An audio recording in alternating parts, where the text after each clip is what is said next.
everyone. 8 o'clock on Central Standard Time, 9 o'clock on Eastern Standard Time, and What about 6 Mountain o'clock. Mountain is probably 7. Pacific is probably 6 o'clock. Yes, all of those things. What's up, Othniel? Othniel couldn't. Othniel, I'm sorry. Othniel was like in the comments. I appreciate you, Othniel. Yo, he's like, happy Sabbath, Carlene and Jaime. Big up yourself. Yes.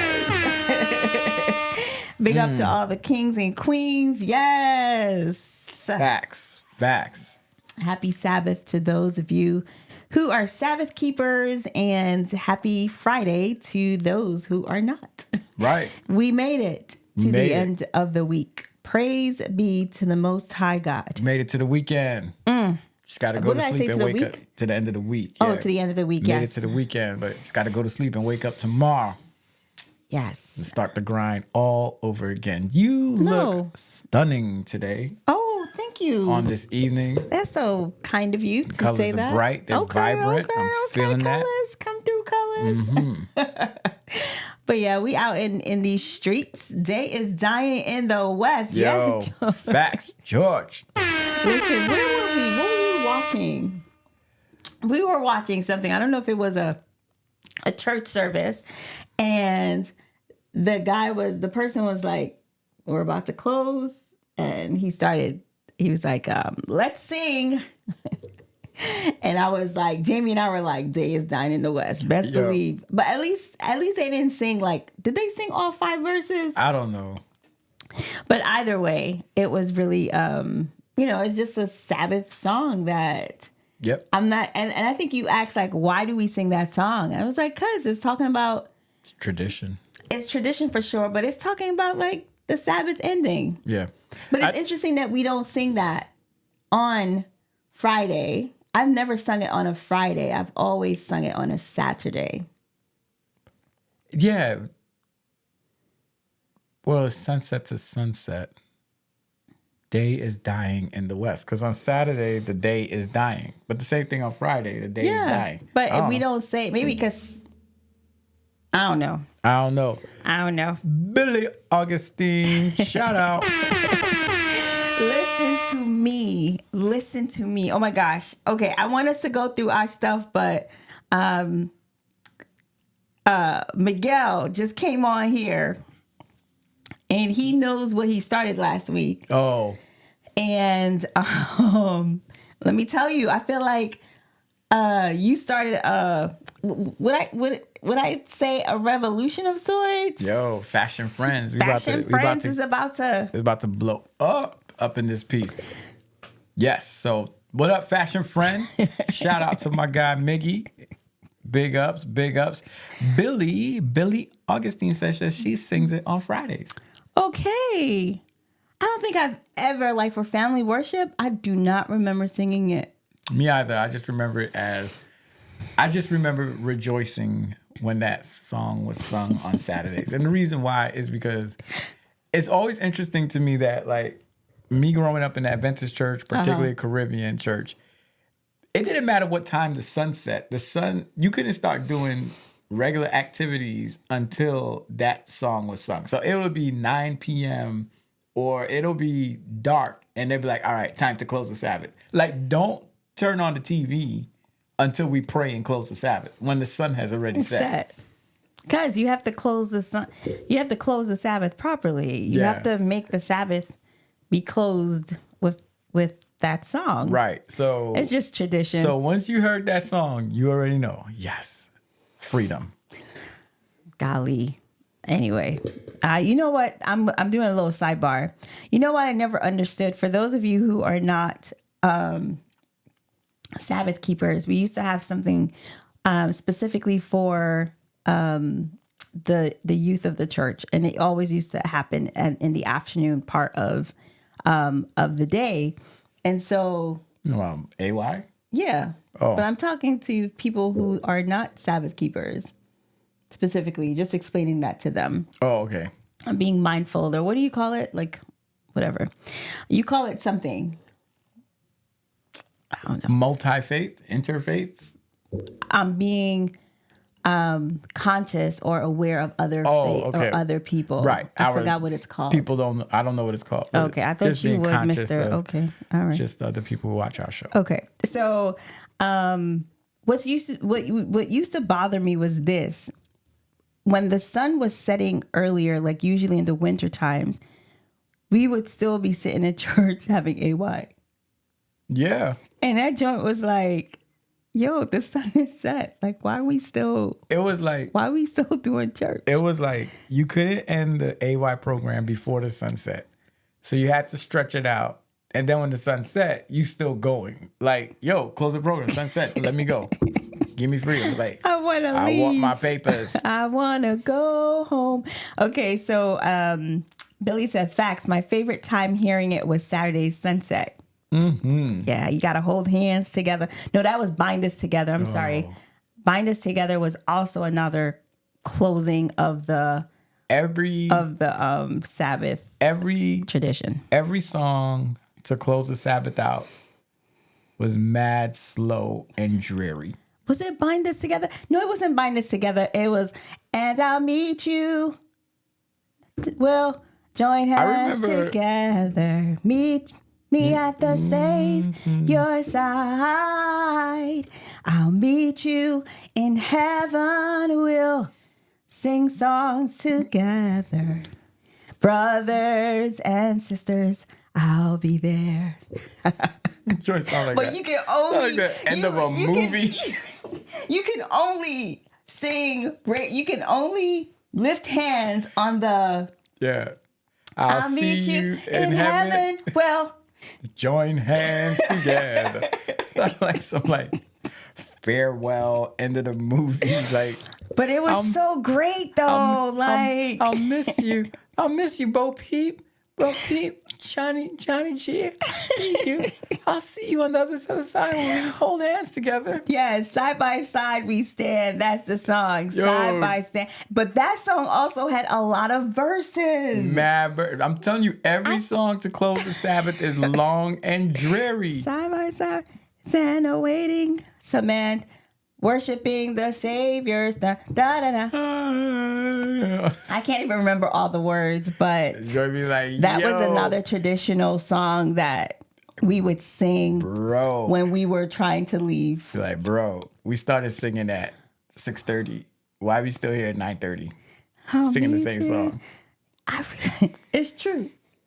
Like, all slow and dreary. We didn't ever leave on a high note, huh? No.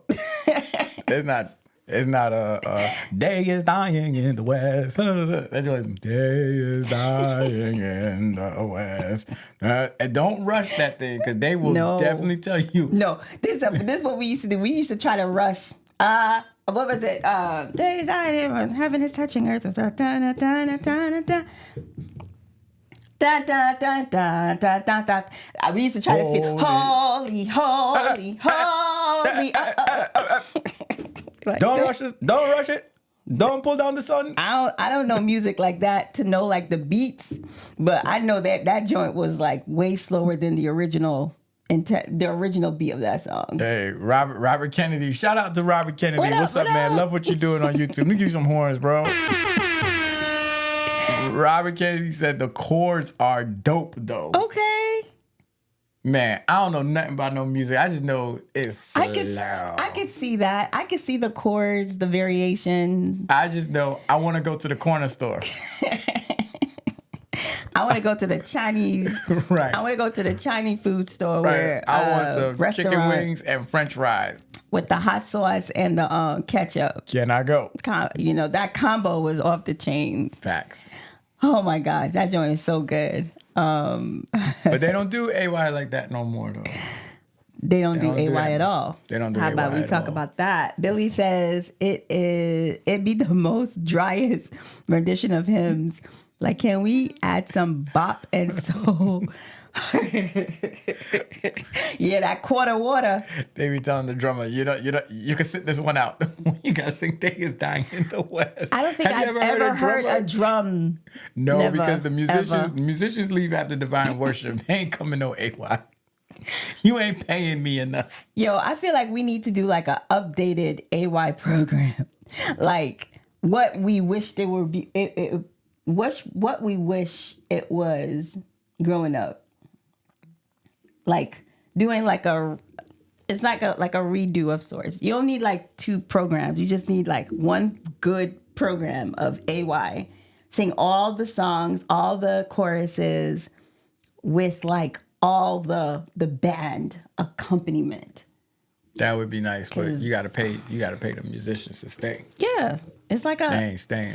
it's like You used to get the elder that don't get to play Sabbath morning, he get to play during AY. Or that youth that's in piano class. Come and practice your skills. Come and get better. They didn't say practice. They were like, and today we are having a special rendition of, I don't know how we got here. I'm not sure how we got here, but here we are talking all things Adventist. Yeah, we are here. We always end up in the rabbit hole. Oh gosh, the rabbit hole, the rabbit. Rabbit. Huh? Rabbit? Is it rabbit? Rabbit hole. It's rabbit, but I said rabbit. Oh, I'm not sure where that came from. I don't know. Donna says, for me, it was the Jamaican fried dumplings and fish. Yeah, you had to wait until you sang Day is Dying in the West, though. You couldn't eat that thing before. You couldn't do nothing until you sang or until somebody closed the Sabbath. So it had to be that song. No, that song was the closing song. Somebody had to give a Vesper thought. Somebody had to. No matter how many hours you played Draw Swords, no matter how long. Yo, Draw Swords. No matter. That used to be my game. I love Draw Swords. So all right. So we're gonna give ourselves a timer. The next 5 minutes we have to talk about 5 our minutes, topic. yes. All right. So you had to play no matter how long you played Draw Swords. Then they used to try to do the bands. Remember the bands? Band, get up and give you a report. How many people did you reach? How many in gathering did you collect? How many? And the band leader be like, yeah, this week was busy, you know. What was super cool was that you had to memorize scripture. Right. So it was like the most it's like you got points for if you memorize scripture, if you witnessed to a person, if you did some sort of service activity, like that joint will rack up. Yep. How much in gathering? Remember the in gathering cups? Yep. You remember? Yeah, I used to dislike how much you had to go through, and the band leader. First of all, the people from your band wasn't backing you up. They just look at you. Yep. But do you remember? I remember doing discussions, like, of course, when you were trying to like push the envelope a little bit, you like have a discussion for each group, and then the person had to come and like give their. You had to have a leader come up to the mic and kind of talk about what you discussed. Yep. Or like. The AY leader would be like, we got to do this for the youth. So we're going to have real talk. We're going to do a program about this real talk. And then you can't really talk the way you want to because your parents is sitting at the back of the boat. Like, I dare you say something. I dare you tell me. AY leaders be trying. Yo, shout out to all the AY leaders out there, Federation leaders. Trying to break that joint. Y'all job is hard. Yeah, it was rough. Yo, hard. That joint is hard. First of all the youth don't want to come to AY. They all want to stay in some corner or some crevice in the church. Right. So you got to go find them and drag them into the church. Yo. Then you trying to get them to participate in the program. They all doing something else. The best times is when we did skits. Yo. Them skits be funny, boy. Yo. The skits. I'm talking about the one that is off the cuff. I'm talking about the ones where you just say, "Hi, this is what you gonna do." Yep. Yo, the amount of times as an assistant leader, AY leader, I used to get away with that joint. Like improv, like we were the epitome of improv. Yeah. Shout out to the young adult that was brave enough to accept the nominating committee's suggestion of being the AY leader. And shout out to that older member who loved the youth so much that support the AY sponsor. Remember that person? The AY. Shout out to the AY sponsor who would defend your programs.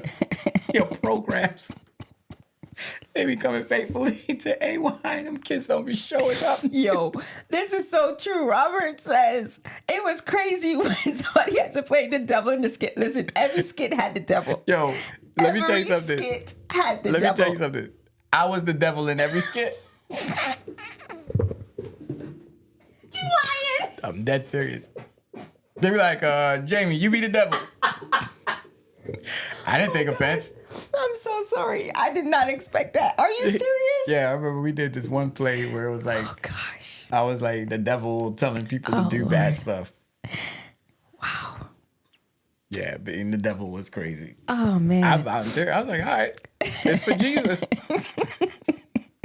I'm gonna be the devil for Jesus. Oh gosh. You don't know ministry till you become either the AY leader. So true. Or the Pathfinder leader. This is faith by fire. I promise you you, are right. As a pastor, every time that department came up for now, I'd be like, yo, this is the hardest job in the church. It's harder than being a pastor. Yep. In my opinion, that job is no joke. Shout out to everyone who has accepted the role of being an AY leader. Yeah. Yeah. It takes a different kind of individual to lead, and then, to really try to, get youth to kind of do what they need to do. It'd be mad senior citizens at AY, and 9 times out of 10, the reason why some of them are there is because they don't have a ride home, or they waiting for the accessor ride to pick them up. Yep. They don't have nothing else to do. They just sit there. They just sit there. It's like two young people. Shout out to them too. It's true. For staying with AY. They didn't have a choice, but they stayed. They were there. They were present. They were present. Oh man, Anderson trying to bring back the AY socials. Man. I would love for a teenager to tell me what's happening now. Yeah, that would be interesting. Yeah. For them to let you know. Adriana said lock-ins. Yo. Lock-ins. Don't even start with lock-ins. Them joints were crazy. House on fire. Because you had to really try to have them young people stay. Yo, poor House on Fire. You was going to break at least 7 chairs playing that game. Yeah. Brown Girl in the Ring was licensed for the older people to whine and dance. Listen. Wink, get it popping. Everybody showed up to play Wink. And then you had one older person, River and the Bank. In the river, in the bank, in the river. The bank. On the bank, on the bank, on the bank, river, on the bank, river. Yeah, you get it. Yeah, okay. But that joint was so good though. Like that was fun. Yeah. Like fun. Yeah. It was fun. But what's crazy, because I went to church in East New York, and I grew up and I lived in East New York. So after them socials were done, we had to walk home. Yo. And that's when East New York was East New Yorkin'. East New Yorkin'. So that joint was definitely that joint was so dangerous, but it was so good. Yeah. Oh man. There was an outlet for us. For community. Sure. We needed it. Brown Girl in the Ring was Robert asked what's the point of it. Brown Girl Thank you, in Robert. the ring. Fa la la la la. It made no sense. It was Miggy said it was a legit dance hall song. No, it wasn't. For she likes sugar. No. I like plum. No. Let me tell you the part. So show me your motion. Okay. You just saw me? Yes. Oh my gosh. I just saw you. Check yourself crying. I don't know what the point of the game was. I just know all the older ladies in the church love to play it. Everyone has a chance to show me your motion. To show the motion. Need some this fellowshipping. Show me your motion. What? Yeah. That song, and I looked down the road and I wondered. Yeah, that was a definite whine. That was a wind up song. It's true. Nevertheless, we are here on this evening, and we don't want to stay here. We're here to pick up on part 2 of our discussion from last week. Yes. And we are talking about friends. And I think what a fitting segue, because at AY was when we got to mix and mingle with our friends and other friends because everybody was coming over from different churches. Right. And you wanted to make friends. I know I wanted to make a lot of friends in Jesus Christ. I was really interested in making friends with young ladies who were committed and sold out for Jesus. Wait a minute. Then we had AY socials. And so that's why we're going to talk about friends tonight, and that, all of that ties into it. And so No. What? You just what? What? What did you just say? You said a whole lot of foolishness. What are you talking about? We're talking about friends. I'm just saying, it's a good segue into the topic of our discussion this evening, friends. And I said that, You said something about making friends with ladies. What? Yeah, I felt like the Bible says. Wait, not you quoting the Bible. Careful. A man must show himself friendly. And so I wanted to show myself friendly and fulfill the mission of God and make friends. I don't think that has absolutely nothing to do with what we're talking about. That was a reach. But it's friends. We're talking about the title. I don't know, but I believe the title. You talking about girlfriends or friends? Girl. Boy. Girl. I wanted to make male friends, and I wanted to make female friends. Not girlfriend as in one word. Girl friends. 2 words. Separate the words. It's different. Where's your mind tonight? We're talking about friends. I know you, and you know exactly where my mind is where your mind is. Right. Anyway, keep going. Let me play some music. Keep going. I don't know what you're talking about over there. I was like, wait a minute. But anyway, keep going. I'm sorry. All right, ladies and gentlemen, welcome to the Carlene plus Jaime Friday evening show. And tonight's topic is about friends. Last week, you asked me questions about making new friends and the difficulty with that. And through last week's conversation, we were able to come up with the new ministry idea, Fashion Friends. And shout out to last week. It was a great conversation. But tonight, I want to ask you from a woman's perspective, a woman's dynamic, just on the topic of friends. Right? Friends. Do you think friendship is more complicated for women than it is for men? I think that friendship is complicated, period. But I do agree that I do think that women, I feel like men could be complicated as well, but I feel like you guys choose not to be complicated or prefer to not be complicated. But I do think that sometimes female friendships can be a lot complicated more than the male friendship. Really? Yes. Okay. All right. I mean, I can dig that. I think there are much more layers and also dynamic of personalities, but I feel like there perhaps may be more layers when it comes to core friends, when it comes to women, and just the dynamic of the relationships and all those different things. Do you find it? So let's go through progression, right? Let's talk about. So before you go in, don't lose your thought. Okay. Robert agrees. He says women have more complicated friendships. This is interesting. Men find it harder to have close friends. Okay. All right. Okay. Ooh, that would be good to unpack, Robert. But yeah. Pin in that.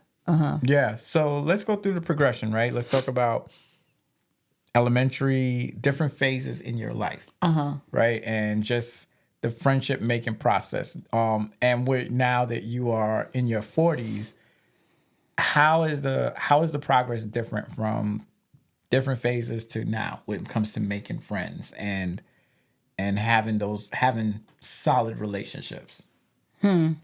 I think like you mentioned last week, I think making friends was so much easier when you were younger in elementary school. You're like, oh my goodness, like you want to play, you're in the playground and you're like, you want to play, or your friends you're in the same classroom and you just kind of see each other every day and you start talking, and then it kind of becomes a friendship births out of that, right?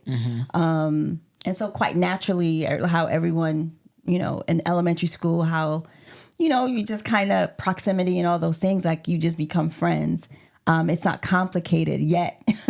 It's literally like, oh, you're cool, or I like this about you, or I like that about you. It didn't seem as complicated in elementary. Elementary was a lot easier.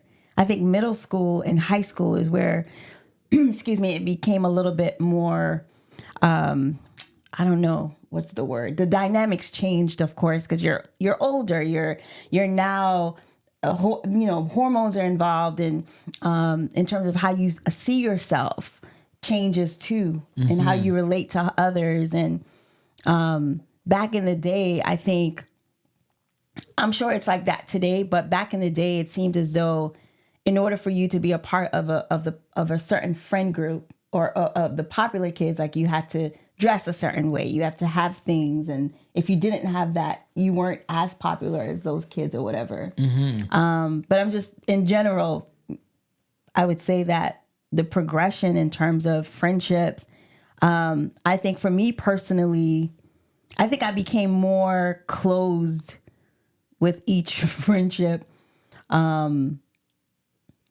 with each moments, or each what can I say, each phase. Okay. I think I became more and more closed because of being afraid of getting hurt, and not wanting to, like, seeing, like, because I'm super quiet. So back then I was super quiet. I would just sit and observe people, and observe their actions and see how they treat other people. And then, usually that's the gauge I would use to kind of like not be in those spaces because of what I was seeing. So yeah,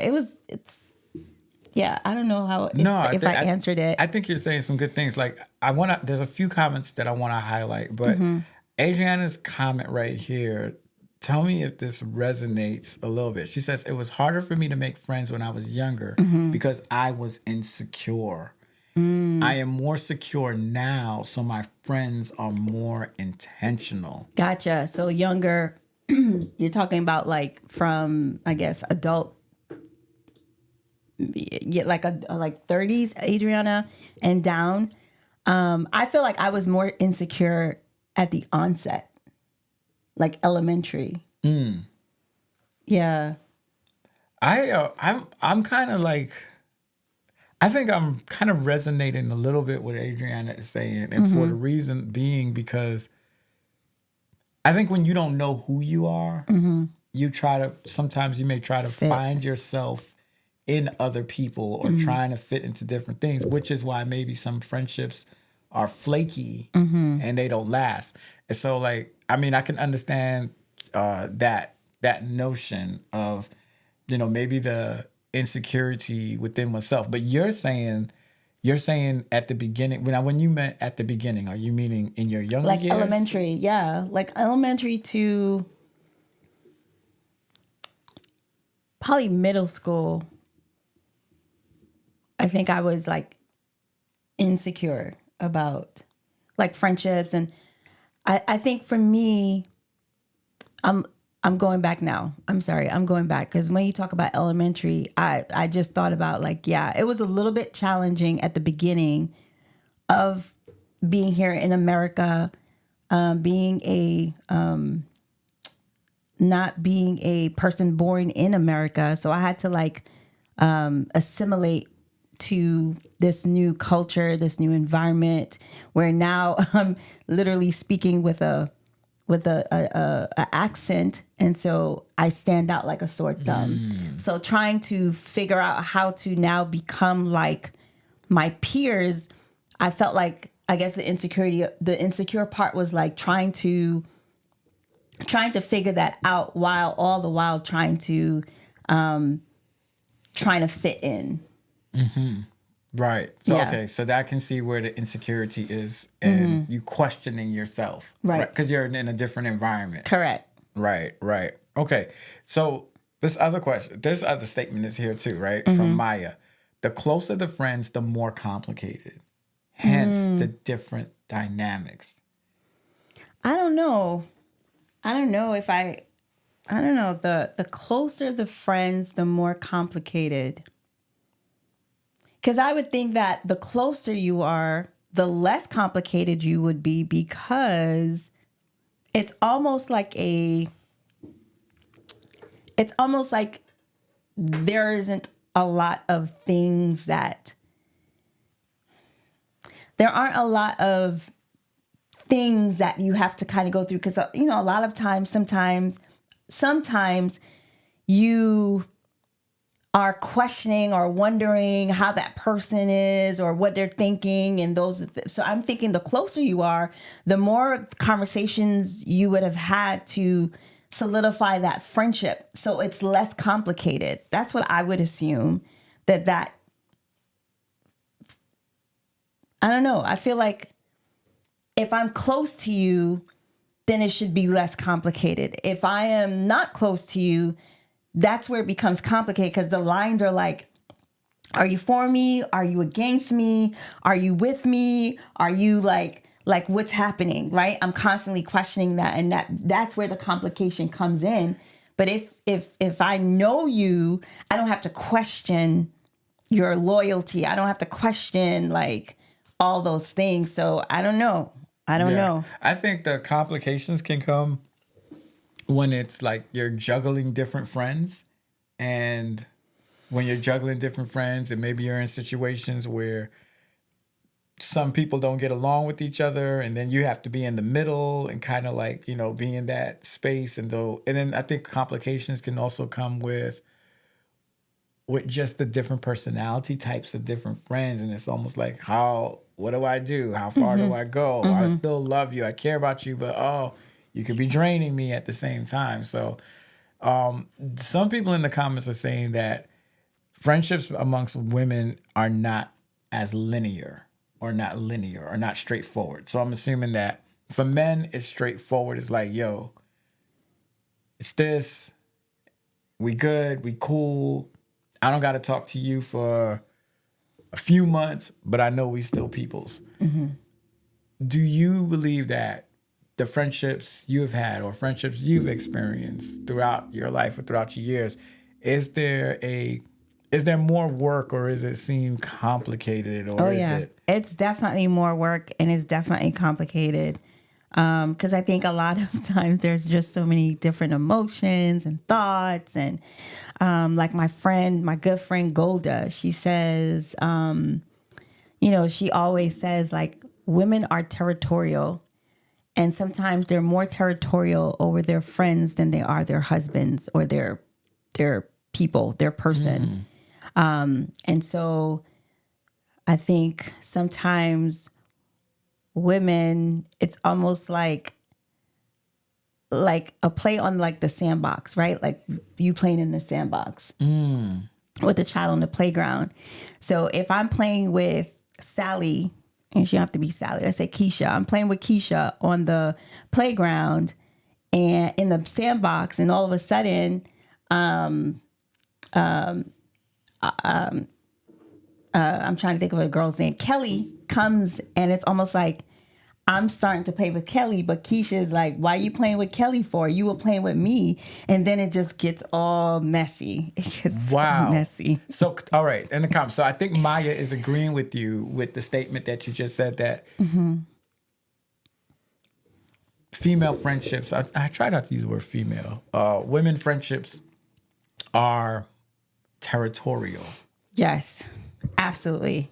I'm trying to think if male friendships are that way too. I feel like, I don't know, you can answer that, but in my observation, I feel like men are territorial, but just not in the same way. Yeah. Right? Like you may be like, oh, okay, dude is getting closer to my boy. You kind of feel something, but men will kind of just shrug it off and just say whatever. Yeah. Like it's cool. Like, it's cool. I can only speak for myself, right? And if I have a homeboy that gets cool with another one of my homeboys, and then I'm just looking at it like, yo, it's a bro party. Like, we all good, right? Or if like they going out and hanging out and doing things, I think I'll become territorial if there's certain things that All right. I'll become territorial if there's certain things that they do together that me and that friend used to do together. This is also another situation with men that you have to make a decision. And it's when choosing your best man, when you have multiple friends. I'm assuming it's probably the same thing for women as well when it comes to choosing who your maid of honor is, when you have multiple people that you connect with and making that decision to say, yo, you're my maid of honor. But I think I would feel like with men, the difference is, okay, he made him his best man. Yo, I'll rock with it. I'm cool. He's happy. Do you think it's the same? No. It's not. I was going to say hell no. Okay. Well, you just did it. Sorry. I'm sorry. But that's it right there. Like there is women will not look at it, and I would not look at it and be like, okay, that's cool. No. No. And will it, do you think that it will linger, or do you think like it will be dealt with in that moment or after, and then maybe after the festivities? Do you think like it will linger? And I feel like a lot of the stuff that we're questions and we're saying is a lot has to do with people's personalities. It does, but I think that it's a general, I would say a general consensus. Of course, there's always a thing to the rule, but I definitely think that most women will not be okay with that. So Adriana said, for real, my best friend can't have another best friend. Yeah. All right. I'm telling you, it's real. It's real up in these streets. Shout out to Lena. Lena says most friendships are territorial, but if you understand your place in your friend's life, then you loosen up that belt amongst others. So, sorry. I think I agree with that. I think that comes with maturity. Facts. So, Lena, I agree 1,000% with you. I agree 1,000%. I think one of the reasons why, and this is just my opinion, I think one of the reasons why it becomes complicated or it becomes weird when conversations aren't being had, and then conversations aren't being had, and kind of knowing where your place is in that person's life.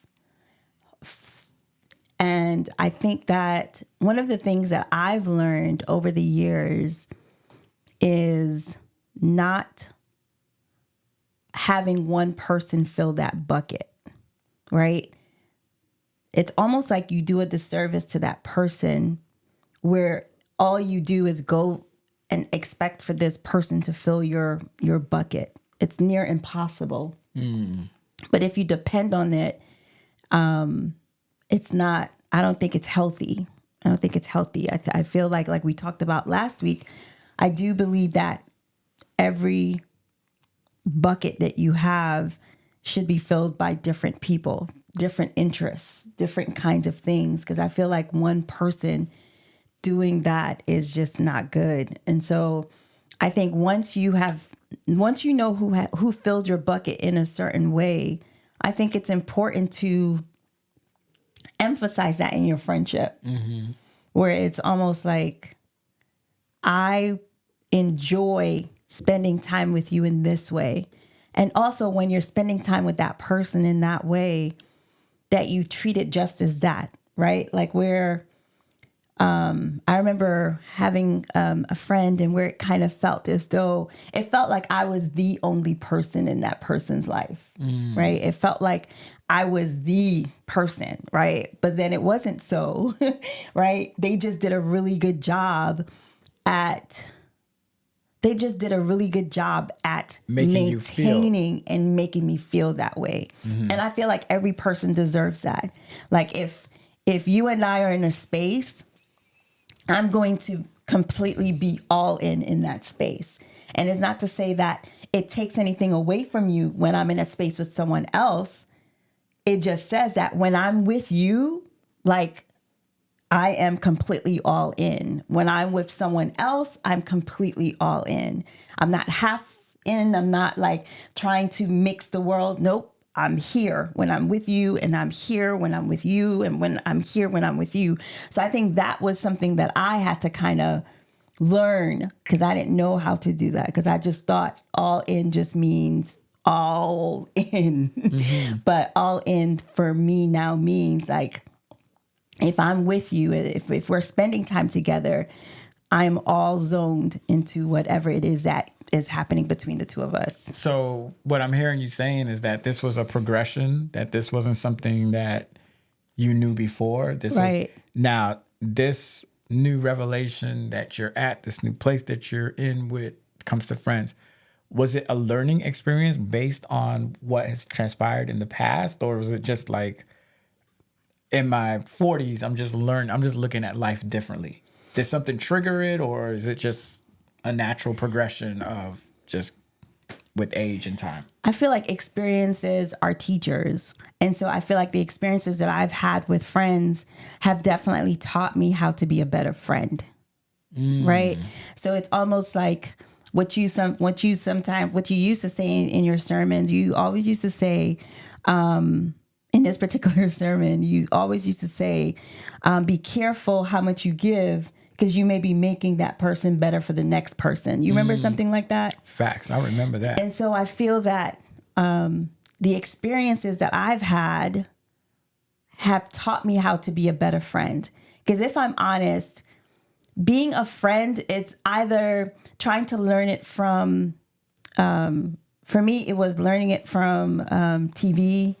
It was learning it from my mom. It was learning it from my mom and her friendships, that interaction. I was learning it from different places. But if I'm being honest, I didn't know what it was or what it meant to be a friend. It's just, for me, so Maya said, was it Maya? Someone said that, friendships are complicated or whatever. That's Maya. Mm-hmm. Yeah. So it's like, I'm complicated, right? So as a complicated person, I can't expect for my friendships to be not complicated, right? And so acknowledging that, to say, yo, I'm complicated, and trying to do the work in breaking down certain things to help me in my brain. For example, breaking down the part of knowing that I bring this thing to my friendships, right? Bringing whatever it is to my friendships, that I can see how I can use that to benefit me and to benefit my friends, right? Like acknowledging who I am and acknowledging what I bring to the table is important, right? And I'm not questioning like, I wonder if I bring this, or I wonder if I'm good enough, or I wonder if I'm deserving of these spaces that I'm occupying, it's just a whole lot of work. I feel like I had to go through heartbreaks as well. I had to go through, because believe it or not, friendships, when there is unfortunate, when you have to go separate ways, right? It's almost like a breakup, right? Like full-fledged breakup. Like, it's a relationship. My heart is hurting and aching. I'm crying because I'm just like, yo, what in the world? Right. And so the disappointments and all those things. So I feel like that is what has brought me to this place where I'm now a lot more confident in learning to maintain friendships. Because I feel, if I'm being honest, I sucked at it. Yeah. I feel like I didn't do a good job being a good friend, because I didn't know how to do that effectively, because I was still carrying so much stuff with life. And so I think now in this place, those experiences have taught me how to be a better friend to those people that I'm honored to be in their spaces. Yeah, that's good. I love everything that you just said. But I kind of want to go back to what Adriana said. And I feel like it's jumping out to me because that insecure part about not knowing who you are can really, what's the word? Can really mess up. That's not the word, but I'll use it. Can really mess up whom you attract and whom you befriend or attach yourself to.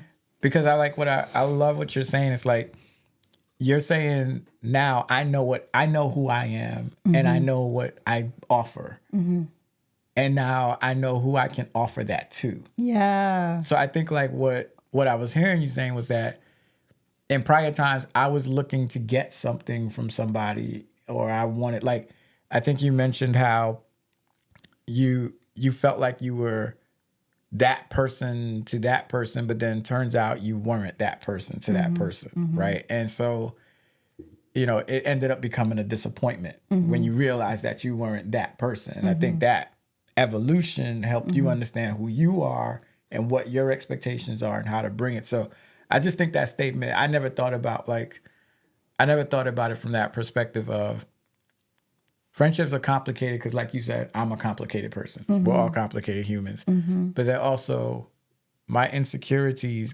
And I would say, yeah, for me as a teenager, my insecurities and desiring to be accepted attach me in spaces and places of friendships that are not here today. Right. They're just, if I see you, what's up? Yeah. Things like that. Yeah. And I think that when I think about friendships, it's like, I feel like friendships is like when it's one of the most beautiful, amazing things to experience. And so I think with friendships, it becomes so difficult okay, let me say this. So before, and I probably still have a little bit of it in me now. And as Akezia said, it's a safe space. It's a safe space. Yeah. So I feel that for me in my friendships in the past, I was the not doer, but I would be the one who would give, right? If someone needs, like, hands down, like 10 toes down, like I'm there. Excuse me, I'm sorry. Take it out, please. Hold on. Sorry, what? Let's go to a commercial. No, break. we're good. Okay, and you did. There we go. I feel as though like I was always like the person who would. What? So Toy, I think you need to define that. Toy is asking, is it give emotional support or are you talking about giving gifts, I'm talking about all of it. Okay. Like, emotional support. but probably more emotional, right? So I feel like I love to fix things, right? And I think some women are the same, where like you see something is wrong or broken, you're just like, no, I need to fix it. Like, it doesn't matter what state I'm in, it doesn't matter where I am. Like I would be like, yo, I'm gonna go and help, right?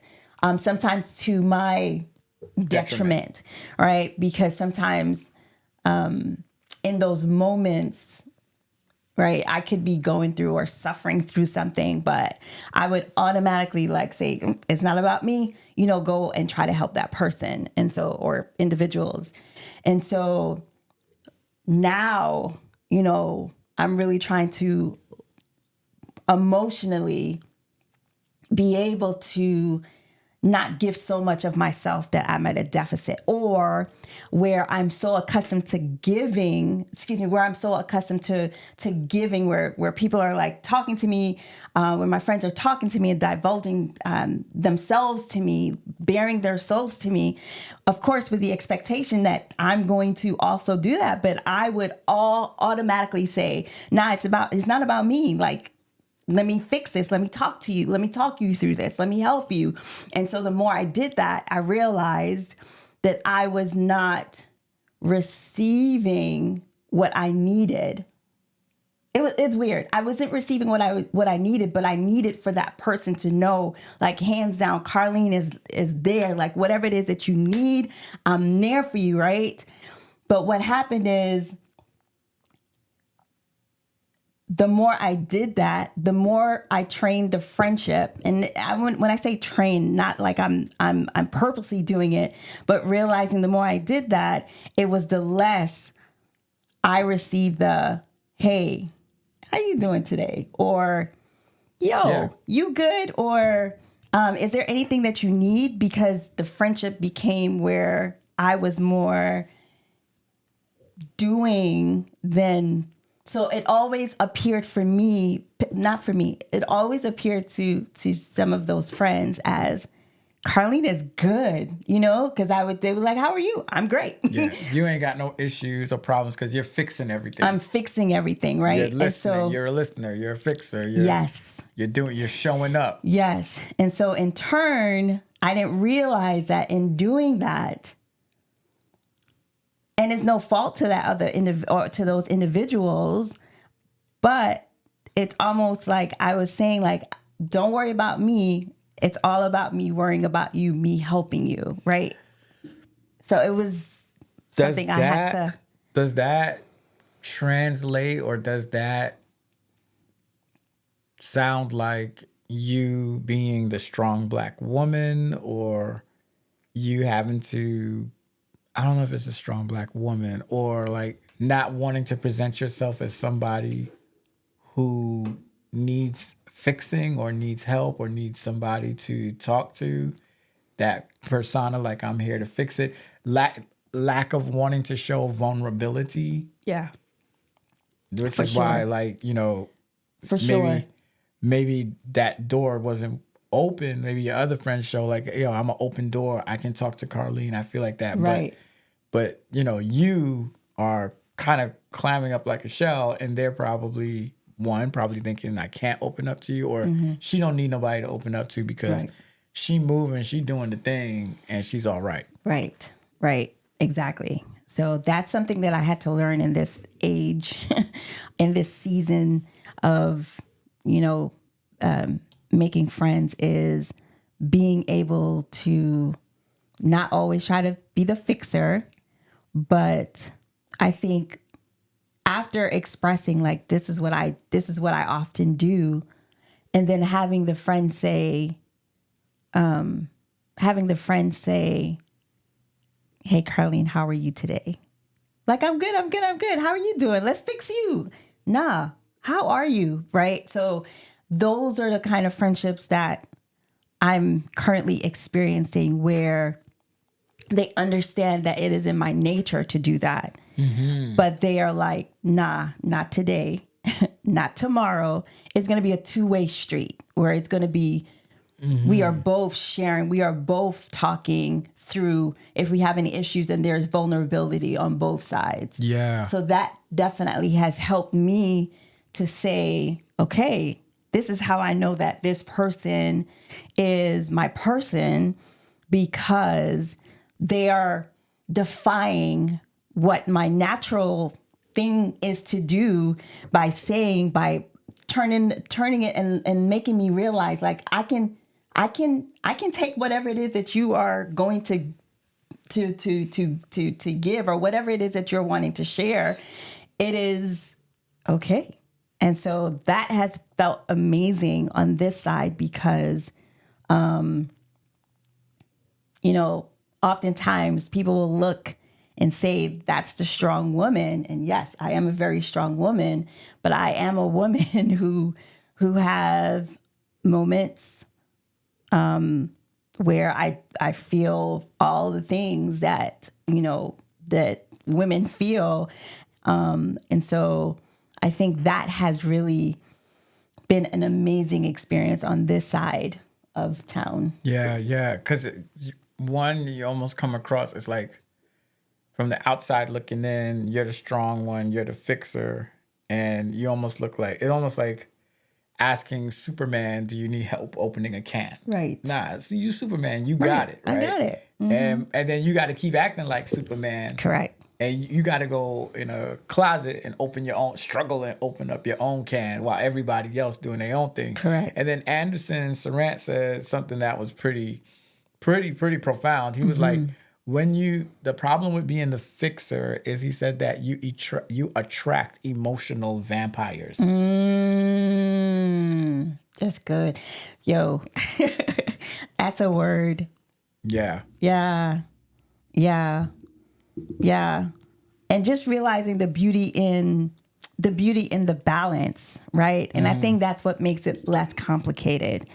What makes it less complicated is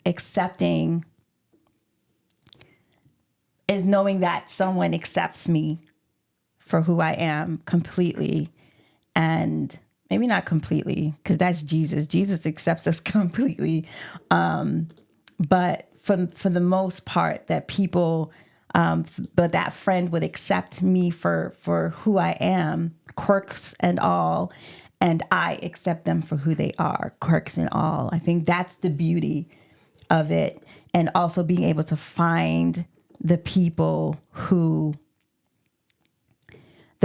trying to find the people or tribe that truly embraces all of me. Yeah. Tansy said this and Adriana said this. Friendship breakups are hard. Shoot. Are friendship breakups, do you think, are harder than monogamous relationships, boyfriend, girlfriend? It's up there. Wow. Yeah, it's up there. I would say it's up there for sure. They cut deep. Yeah, that thing cuts like real deep. And man, I'm wondering if it cuts deeper because I guess this up I think there. it just I guess it's up depends. there. I think it depends on the depth of the relationship, right? If the relationship was like, you rolled together and, like. Because I feel, I guess like for a boyfriend, girlfriend, monogamous relationship, if you break up, you kind of see like red flags and you can kind of be like, yo, we weren't going nowhere. Like, you can some you can accept it. But a friendship breakup, like, it's almost like, it's not like the friendship wasn't going nowhere. The friendship is going places. Right. And then all of a sudden it takes a curve and you're like, bro, like, you used to be my homie. You used to be my ace. You know what I'm saying? Yeah. And now it's like, yeah, so. Yeah, it's very, very painful. Yeah. And I think I've had friends who who unfortunately we just kind of either time did not, it's just like one of those things where you just separated because, time and seasons, maybe they were seasonal friends. But when you're talking about like life friends who you thought were lifetime friends, and whatever happened between the two of you, and you have to like go separate ways. Yeah. That joint is no joke. Yeah. I mean, I'm blessed. Yeah. It's like what Tansy said. She's like, some friends span decades and have seen you through so many seasons. Yes. That's it. I've never ever like contemplated. I've never ever contemplated friendship breakups, and I think I'm blessed to never have had to deal with a friendship breakup. And I'm wondering in the chat, like, how many men have had to deal with friendship breakups that cut deep and cut hard versus women that have had to deal with friendship breakups that cut deep? Because then that, for me, almost puts a tick on the side of the complicated nature of friendships with women versus friendships with men. Yeah. Like, I haven't had to have an emotional friendship breakup with anybody that I've been friends with. I think there's people that I've been friends with and then they're like we go our different ways, but I'm good. I'm like, Right. There's ain't no like, yo, all right, I get it.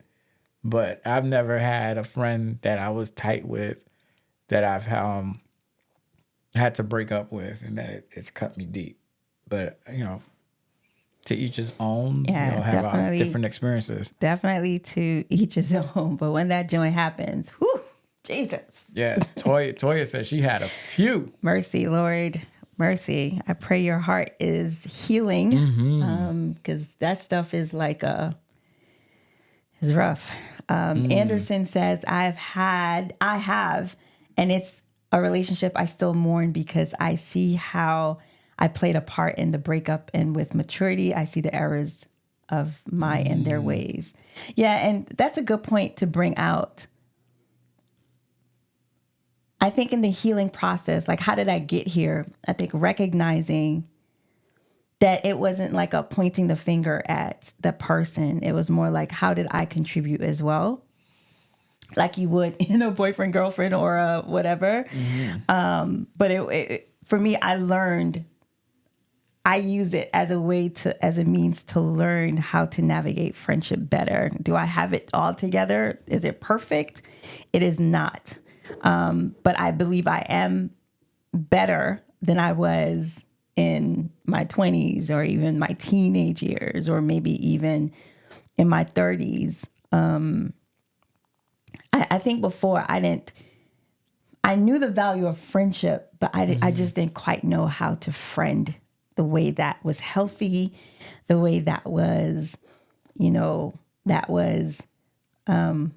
opportunities to grow in really great and big ways. I didn't have that at all. Thank God for prayer, of course, but thank God for the maturity piece, because I feel like in friendships, you need to be mature. Like, you can't think like you're still in high school. Like, that is a no. Like, the same issues that I had with friends in high school, I should not be having at the same rate in my 40s. Yeah. Like, there has to be a maturity part that says, I honor this friendship, and because I honor it, that I'm going to try my best to be as devoted, as loyal to this friendship, to growing it, to make sure that it's what is the word? Nurtured, fostered, and all those developed. things. Yes, I feel as though, like, when I say I'm your friend, when I say that we're friends, that it truly, that you feel the way that I feel, in a sense of like all the things I just mentioned, but that it's going to also take the work. It's going to take work to try to make it the best that we can possibly make it. Yeah.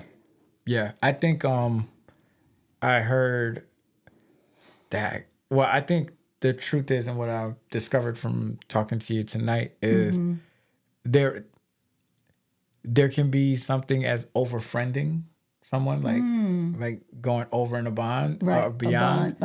And I think also that because of maybe our definition of what a friend is. So I think, like, for me, my personal definition in my younger years of being a friend was making sure that I'm there for somebody, and making sure that whenever they needed me, that I'm there. But I never really defined what it meant for someone to be a friend to me. Like, let me take it back. My definition of a friendship was doing what I wanted other people to do for me.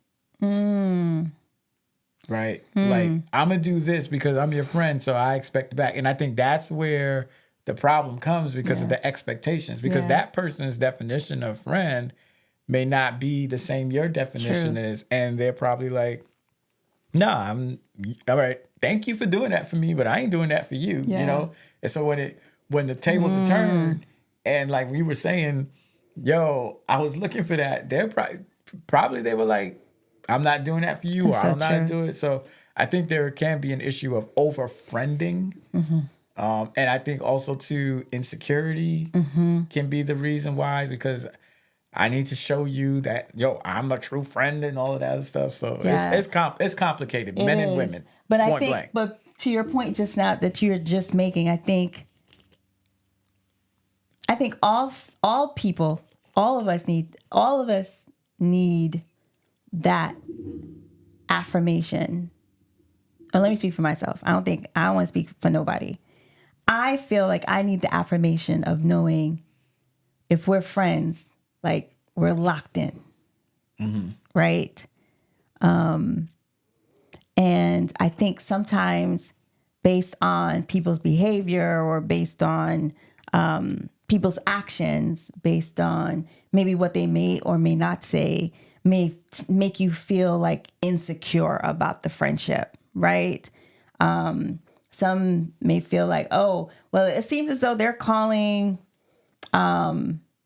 this friend more, or I don't know. It seems as though it's like tit for tat, like It's a competition. yeah, like, okay, we're here, like I'm seeing you here or you're seeing me here, and then maybe something trips you up where you see something and it's almost like, I feel like I'm not where I'm supposed to be. So then it becomes like narratives start being, thrown around, where it's just like, oh, maybe they're not their friend because, opposed to it just being like, yo, this is how I'm feeling. I'm feeling this way about this thing. Yo, let's talk it. Let's hash it out. I feel like that's a mature friendship. I'm still trying to get there because I'm very much like, it depends. Some things I'll just come on out and just say, like, this is how I'm feeling. Like, this is what it is. And then there's sometimes I just kind of like, I don't know. Just chill. I don't know. Yeah. Shout out to Regina, yo. Yes, this is Regina is a lifetime friend. Facts. Known her since 1990. Babies and pacifiers. 1996. All right. Or 1996 or 5, Regina. Telling our age. Probably 1995, maybe. You go way back. But we from the 90s. That's right. She said you always been a good friend no matter years between. I know I can still have meaningful exchange with you. Shout out, Regina. Shout out to Regina. So Regina, really quickly, I appreciate the fact that she came on here because I feel like she's a really good example of dynamics of friendships, right? In that we don't talk every day. We probably talk once a year, if that much, right? But whenever it is that we do connect, it's almost as though we're back right where we left, right? So you have that dynamic of a friend where it's not like I'm not sitting over hating on Regina because she's over there talking. She has friends or whatever. Like, I'm not hating. I'm just more or less like, yo, like, it's cool. Like, when we catch up and we're good. Like, there's no beef. There's no animosity.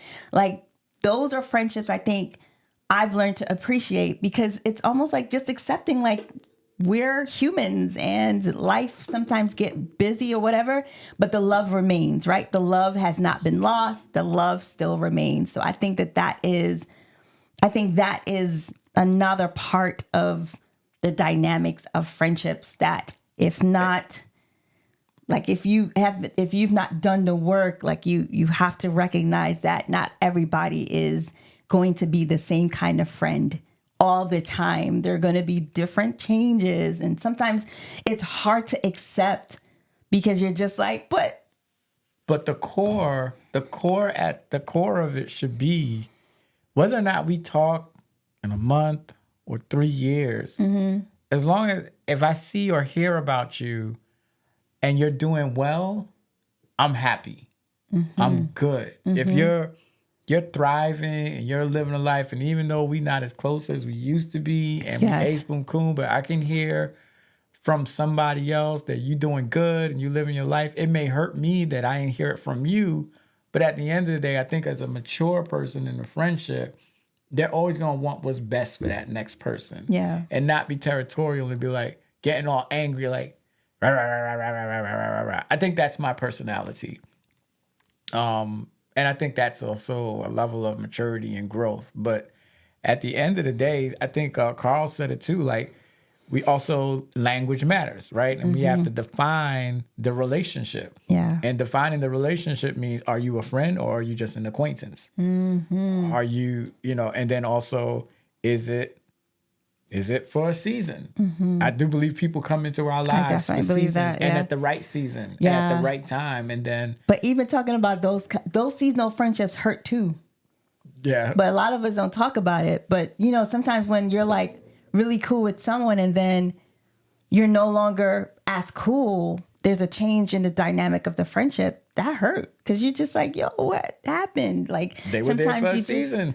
I know, but it's just the accepting of knowing that it's not at the same rate anymore, Right. and just grieving that part is something I don't feel like we talk about a lot at all. Yeah, you gotta, you gotta grieve spring when it turns into summer. Say goodbye, spring. I'm ready for summer. Time to get cuffed. Yeah. I think so good.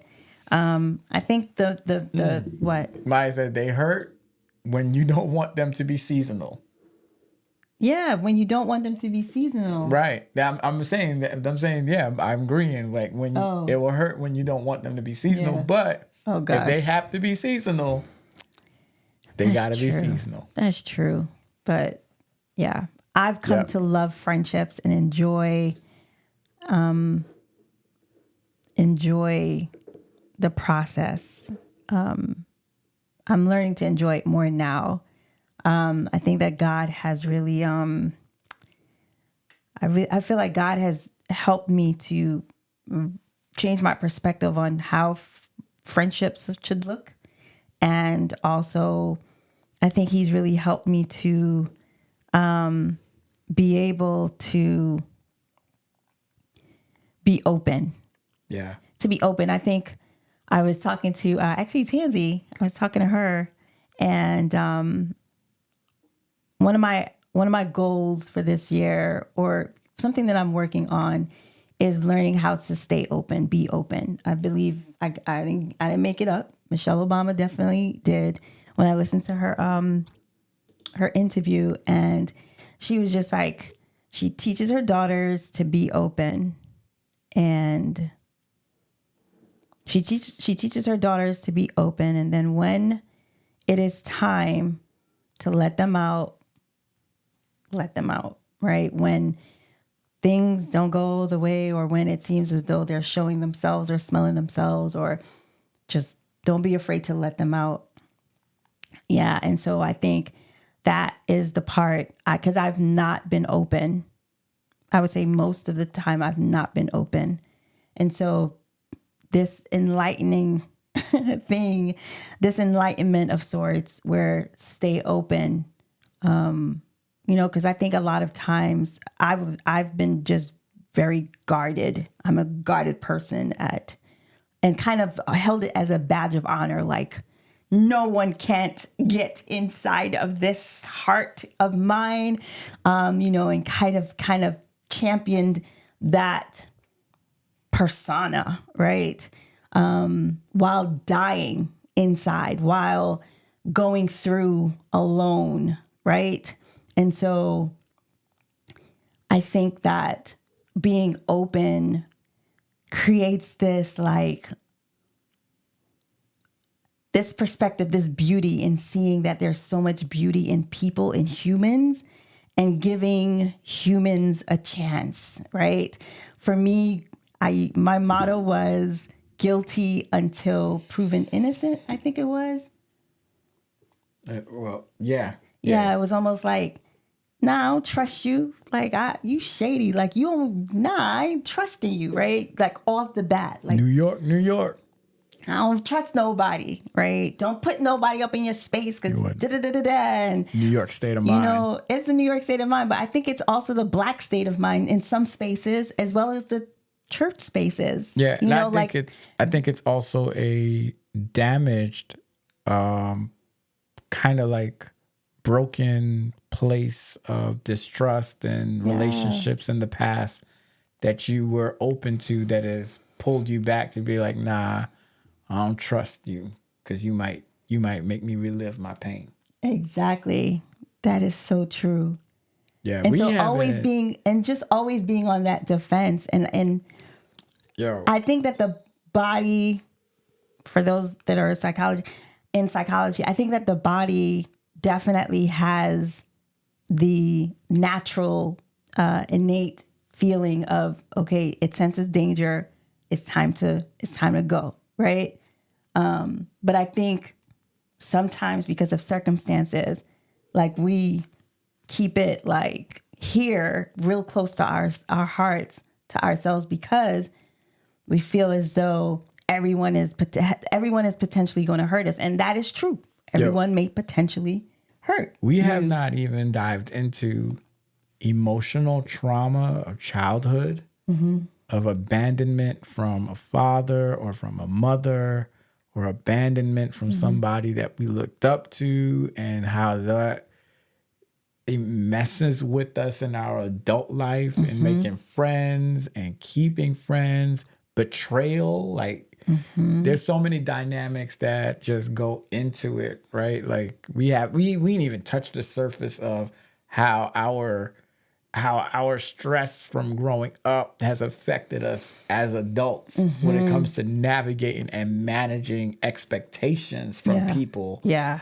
And friends. Yeah. And why we overfriend. Yes. And why we go hard, because I'm really trying to save myself from abandonment and betrayal that I felt when I was a child. Yes. Yes. And so we use those very same emotions to navigate, and we trust more in those emotions than we do in anything else.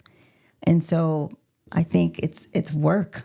I think it's we all need to do work to get us to that place where we are healthy, where we are healthy, and our friendships are healthy, our lives are healthier.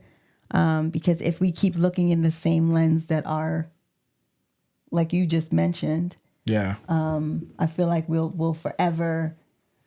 Our judgment or how we navigate life through life is going to be judged based off of what it is that we see and how we've been affected by the trauma that we've experienced. Yeah. We 44, but we could still be that little girl, that little boy. Yeah. And trying to find what we lost in other people, and it's just not there. I think for me, I think it's about managing expectations. It's the expectations. Those expectations. I'm about to say them. Excuse me. The expectations is and understanding that what I need, you can't give it to me. Yeah. Like I always use the example of, I can't get mad if I go to Chick-fil-A and order a burger. Chick-fil-A has told me we only make chicken sandwiches. So why am I mad that they don't make burgers? I could be mad that they don't make burgers, but then I just got to accept. You just can't give me a burger. Yeah. I got to get it somewhere. So I should not be expecting that. So I think expectations are big when it comes to friendships. Yeah, and I think is. that's what complicates things. Because you're saying like, I expect for you to do this, to be here, to be whatever. And then you're just like, when you get disappointed, when those expectations aren't met, that's when it becomes super complicated, because either you isolate or you shut the person out, or, you kind of become what? I had to stop paying. Gamal came here. Man. Jamie, don't put that up, please. I'm not. Come on. I'm about to say, we want to hear a serious conversation, and then you have to focus on that. But I do think that managing expectations in friendships is important, and being able to state your expectation. I think this will be a perfect world. And if anyone can add to that, please do. But in a perfect world, I would assume my expectation is that I will express my expectations clearly, and then you will express whether or not you're able to meet those expectations. And if you are not able to meet those expectations at any point, that you would say, hey, I can't do it anymore.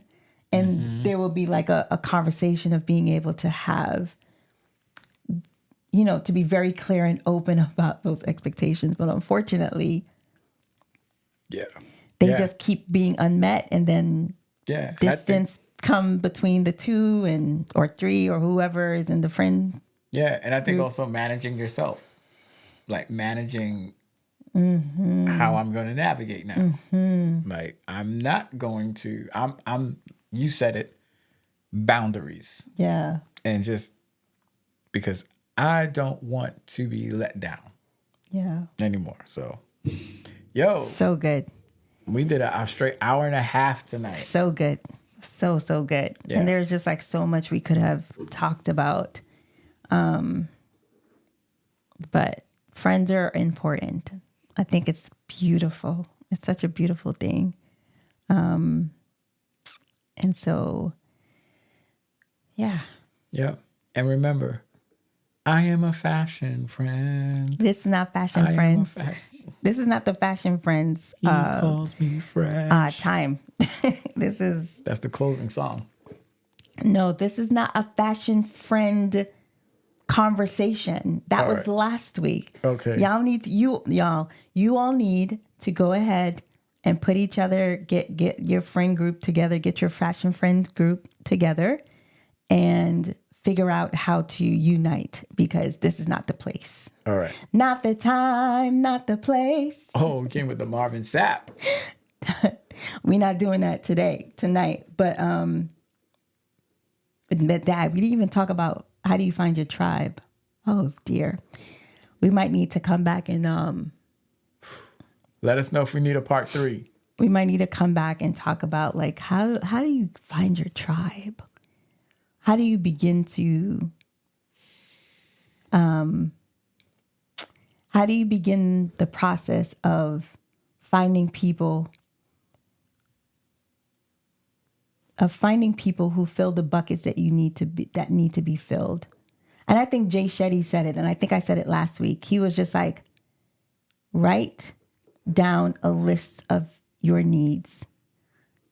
After writing down the list of your needs, write down next to those things, who fills that particular bucket. All right. Save it for next week, because they're asking for a part 3. Okay. We will do part 3. Okay. We will do part 3. I might have to come and not come. I might need to invite maybe 1 or 2 people to join in the conversation, because I think that our perspective is great. I'm patting my own self on the back. Our perspective is great. Shout out. I need some, give ourselves some. Okay, right. And I feel that it'll be great to have another other perspectives in how they've navigated receiving their tribes. Okay, they're saying yes, invitations, or do a call-in number. That would be so cool. Be like, dial in. I think but I think Instagram has that though, where you can like join the conversation. May I speak, please? Oh yeah, you're right. My bad. Muchas gracias. I'm sorry. No, I'm just playing. But it's kind of off topic, but I was also thinking about, I would love if someone was brave enough to write like, like strawberry letters when like if you want to write about a scenario, keep it anonymous, keep it random, and that we can read and navigate and try to answer it live on our show. So I'm just throwing it out there. If that's something you want to do, and find a way to send us an anonymous letter about a situation or a scenario that we can read, false names or whatever, and then we would navigate and talk through it. I think that would be fun. I would definitely do that. That would be very interesting for sure. Very Be interesting. like, oh gosh, I don't even want to talk about Yeah, it. Derek, Carlene plus Jaime. I've got a friend who's been I'd be like, is this me? Are they talking about me? right. Derek, Carlene plus Jaime. My friend's marriage. What should I do? What should I say? Like, I would gladly entertain those if they came. All right. Well, I guess Oh, they said you can do Google Forms and they have anonymous feature. Okay. We'll think about it. But okay, part 3.